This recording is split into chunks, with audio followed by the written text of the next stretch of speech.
Good morning YouTube, Ian here from Coolice Charge Cables and Power Supplies. Hope you're all safe and well and enjoying either the British weather or wherever you are in the world. Today it's a bit overcast and a little bit chilly, but it's not raining and it's not snowing, so we're laughing. But anyway, without too much further ado, this is going to be perhaps another quick video because the customer is on his way and I'm expecting the doorbell to ring any moment. As you can see, case is in front of me. Slightly smaller one this is a Max 465 and then it's the I think it's the 180 high one off the top of my head. So it's a little bit smaller than a Max 505 in the rectangular sense, but a little bit deeper. And there's method to the madness there, purely and simply to help obviously give me more space to obviously put the power supplies and the charger. But anyway, without further ado, let me lift the lid.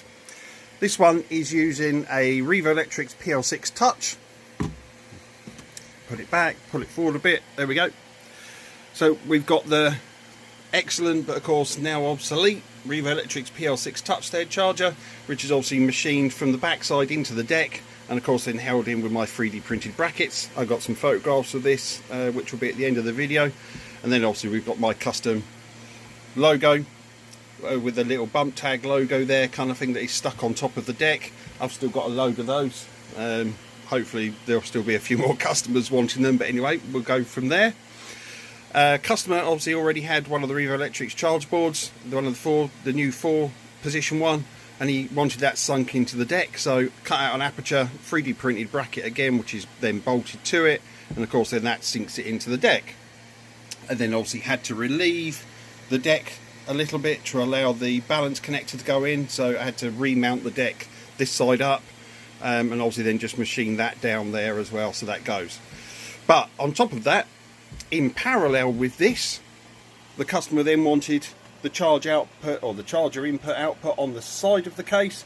So again, we've got the 4mm banana jacks and the 8S up to 8S, no sorry, up to 6S balance port there on the side. So obviously this is a PL6, not a PL8. So customer's got options there. We can obviously either have batteries on the deck, and if they're smaller ones, I suppose it's quite nice and easy to do that here. A couple of 6S 5000 mAh power packs do fit, but of course it can get quite cluttered. Or if he gets another board, you can obviously then connect it on the side and obviously charge batteries on the tabletop. Also, this is my worktop here, which is why it's got marks on it from there. So that's quite handy. Usual radial fans underneath the deck again with the slots cut into it, left and right again. So they're obviously pulling. Cooling air goes in at the front, past the charger, through the power supplies as well, because they're orientated with their intakes up this end. You can't really see it, I can probably just about see it there. Warm air expelled out the back, same with the charger, and in fact this one actually almost pretty much goes straight into the radial fan that is facing this way and then out.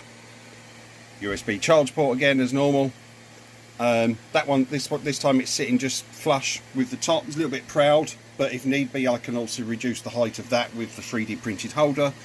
But then in the lid, customer wanted one of my basic lid tidies, so we've gone with the laser cut matte finish 5mm acrylic, and the newer versions of these Max cases actually have some very short mounting points, 6 of them mounted in the lid as well as the ones on the outside.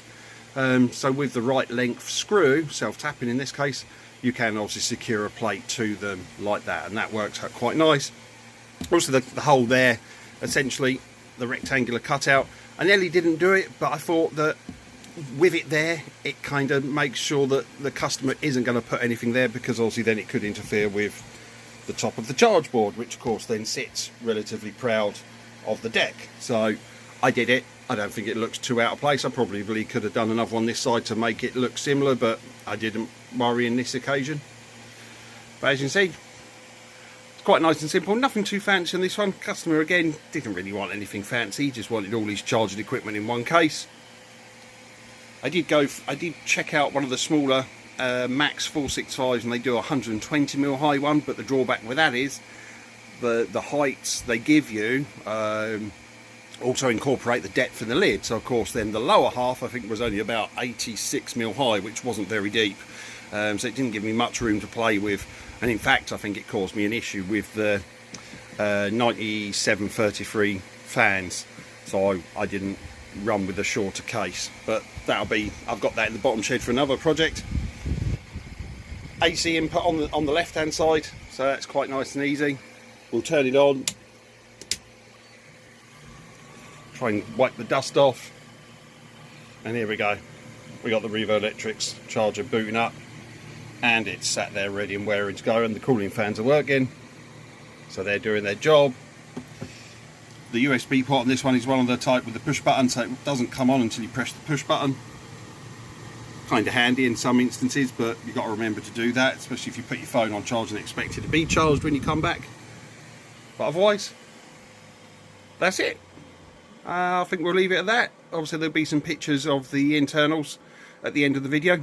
Thanks for watching, and please like and subscribe, and obviously there'll be another one shortly actually.